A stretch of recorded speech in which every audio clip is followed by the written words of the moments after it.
மேடையில் அமர்ந்திருக்கும் பெரியாரின் பெருந்தொண்டர்களுக்கும் எதிரே அமர்ந்திருக்கும் பெரியாரின் பெருந்தொண்டர்களுக்கும் என்னுடைய வணக்கம். எல்லாருக்கும் ஒரு சின்ன டவுட் வரும், எப்படி எல்லாரும் பெரியாருடைய பெருந்தொண்டராக முடியும் அப்படின்ட்டு. கையில் கயிறு கட்டி இருக்கிறவங்க கூட இருப்பாங்க, அவங்களும் பெரியாரின் தொண்டர்கள் தான். ஏன்னா கடவுள் நம்பாமல் தான் கயிறு கட்டியிருக்காங்க.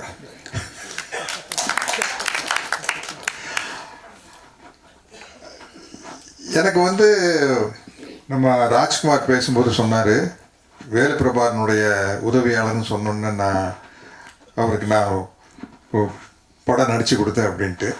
ஏன்னா நான் பெரிய அளவில் வேலுப்பிரபாரன் சாருக்கு நன்றி கடன் போட்டிருக்கேன். பொதுவாக பெரியாரிஸ்டுகள் சமூக மகிழ்ச்சிக்காக பாடுபடுறவங்க.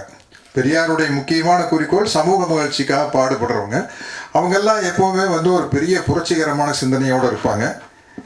எனக்கு அந்த சமூக மகிழ்ச்சியில் அக்கறை இருக்குது. அதையும் தாண்டி தோழர் விடுதலை ராஜேந்திரன் அவர்கள் சொன்ன மாதிரி நான் எப்போவுமே ஜாலியாக இருக்கிறேன் அப்படின்னு பேசுகிற மேடையில் பெரியாருடைய தொண்டனாக இருப்பதனால் மட்டுமே.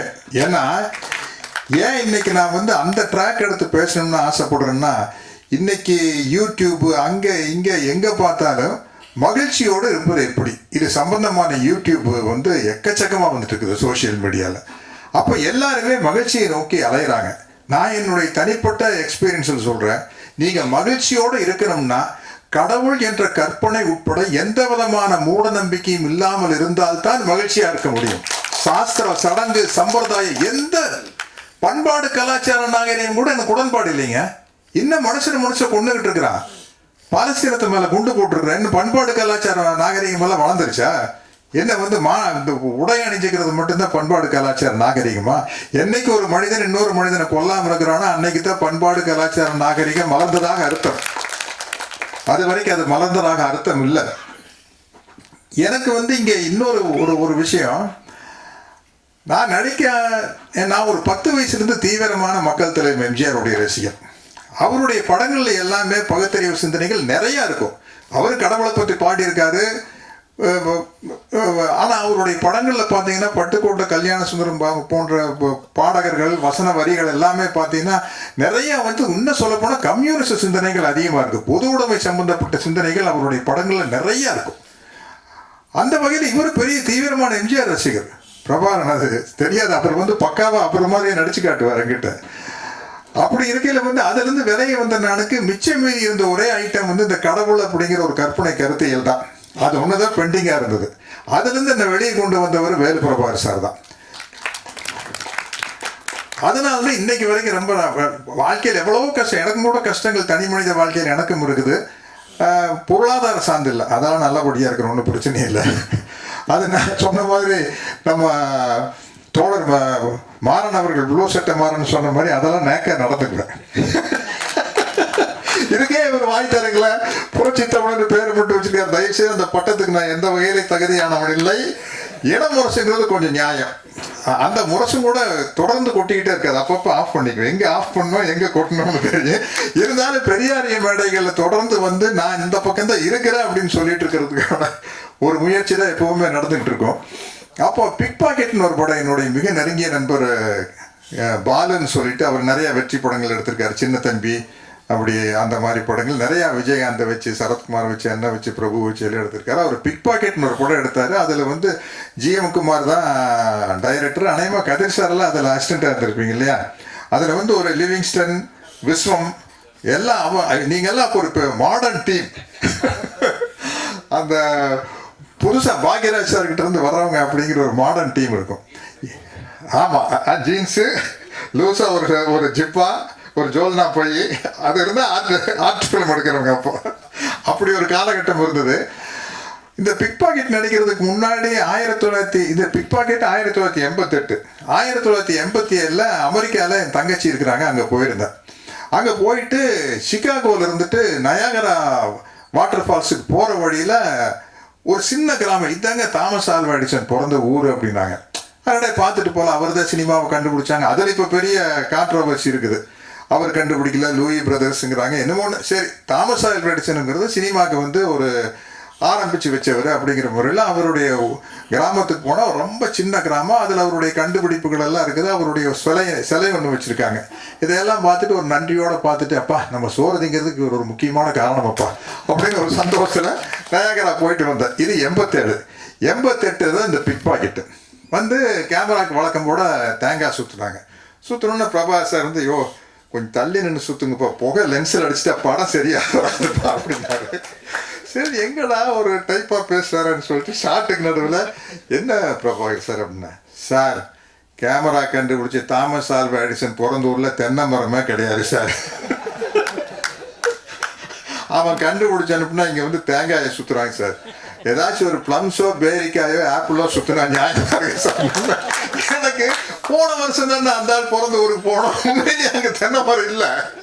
கரெக்டாக இவர் ஏதோ ஒரு விளையாட்டுக்கு சொல்லிக்கிறார். அதுக்கப்புறம் பிரபாஸ் சார்கிட்ட உட்காந்து ஷூட்டிங்கு கேப்பில் வந்து இதை பற்றியெல்லாம் பேச ஆரம்பிக்கல. எனக்கு வந்து ஐயா பெரியாருடைய அவர் பேசுனது எல்லாம் தொகுப்பாக கடவுள்னு ஒரு சின்ன புஸ்தகம் ஐயா இருக்கு இல்லைங்களா, தலைப்பு கடவுள். அதனால தான் இந்த படத்துக்கு கடவுள்னு பேர் வச்சிருப்பான்னு நினைக்கிறேன். கடவுள் அப்படிங்கிற ஒரு புத்தகத்தை எங்கிட்ட கொடுத்து, நீங்கள் படித்து பாருங்கள் சத்யராஜ் சார், படித்து பார்த்துட்டு நீங்கள் என்னென்னு டிசைட் பண்ணுங்க அப்படின்னாரு.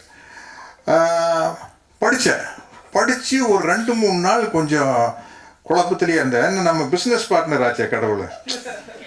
இப்போ பல வருஷமான பிஸ்னஸ் பார்ட்னர். பரீட்சையில் பாஸ் பண்ணால் மொட்டை அடிச்சிருக்கேன்.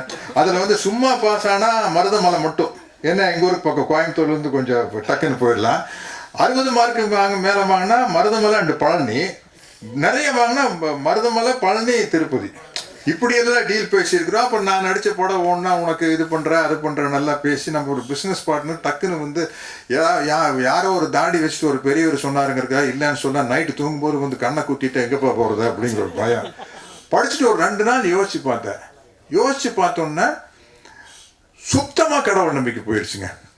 இந்த கடவுள் நம்பிக்கை போயிடுச்சுன்னு பேசியில் வந்து நம்ம ஏதோ குறிப்பிட்ட மதத்தை பற்றி சொல்கிறதா எல்லாரும் நினச்சிக்கிறாங்க. இப்போ கூட ரீசெண்டாக என் மேலே அப்படி ஒரு சில பேர் ஃபீல் பண்ணுறாங்க.